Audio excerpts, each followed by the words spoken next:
या संपूर्ण वर्षामध्ये आपण वेगवेगळे इनिशिएटिव्स घेतलेले आहे आणि हे इनिशिएटिव्स आता जवळपास 6-8 महिने झालेले आहे आणि त्याचे इम्पॅक्ट आपल्याला आता दिसतो आहे।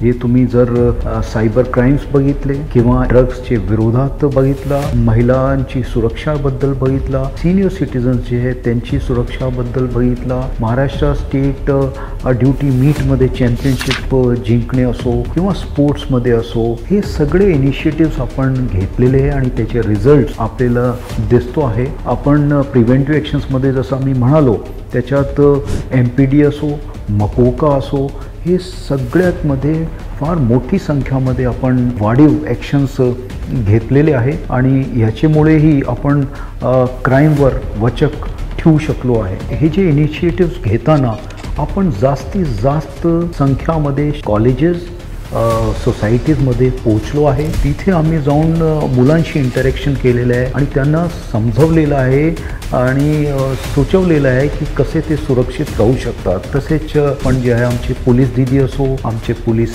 काका असो आणि आमची जी फॅसिलिटी आहे, कोणालाही जर रात्रीच्या वेळेस एकटी आहे आणि त्याला असुरक्षित वाटला तर तो 112वर फोन करू शकतात आणि त्यांना आपण मदत देऊ शकतोय। हे वेगवेगळे प्रकारे आपण लोकांपर्यंत पोहोचलो आहे। तसेच जो सायबर क्राईम आहे त्याच्यासाठी जे हेल्पलाईनबद्दल आपण जर विचारलं लोकांना, त्यांना माहिती नव्हती। आता जवळपास सगळे जिथे जिथे आपण जातो लोकांना सांगतो की 1930 हा नॅशनल हेल्पलाईन नंबर आहे सायबर क्राईमसाठी, तर त्याचाही वापर भरपूर वाढलेला आहे। तसेच गव्हर्नमेंट ऑफ इंडियाने जे एक शपथ आहे अँटी ड्रग्सबद्दल, तर त्याचे जे पोस्टर आहेत ते आपण पूर्ण पोलीस स्टेशन्समध्ये पाठवलेले आहे। तसेच जसं आता खासदार महोत्सव झाला होता तिथेही आपण त्याला भरपूर पब्लिसाइज केलेलं आहे आणि हे जे शपथ घेत आहे लोक की मी ड्रग्सपासून दूर राहणार आहे आणि आमचे जे शेजारी लोक आहे किंवा मुले आहे त्यांनाही थांबवणार आहे, ड्रग्समध्ये ते पडणार नाही याच्यासाठी।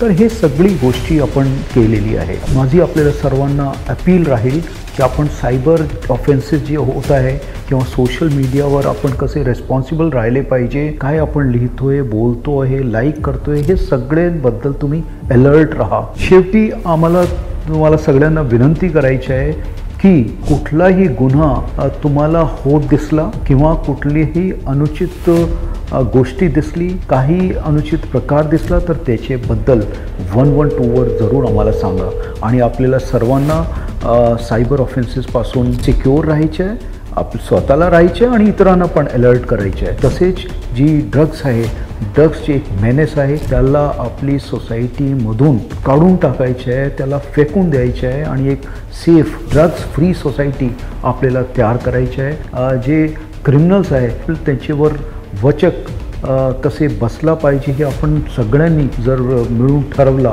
ते आपण करू शकतोय। कारण त्याच्याबद्दल माहिती देणे, ते काय करताय, त्यांची काय ॲक्टिव्हिटीज दिसली किंवा सोशल मीडियावर त्यांनी काय लिहिलेलं आहे किंवा त्यांचे जे गँग्स आहेत ते फिरताना जर दिसले किंवा त्यांच्याशी निगडीत काय ॲक्टिव्हिटी तुम्हाला दिसली तर जरूर आम्हाला सांगा।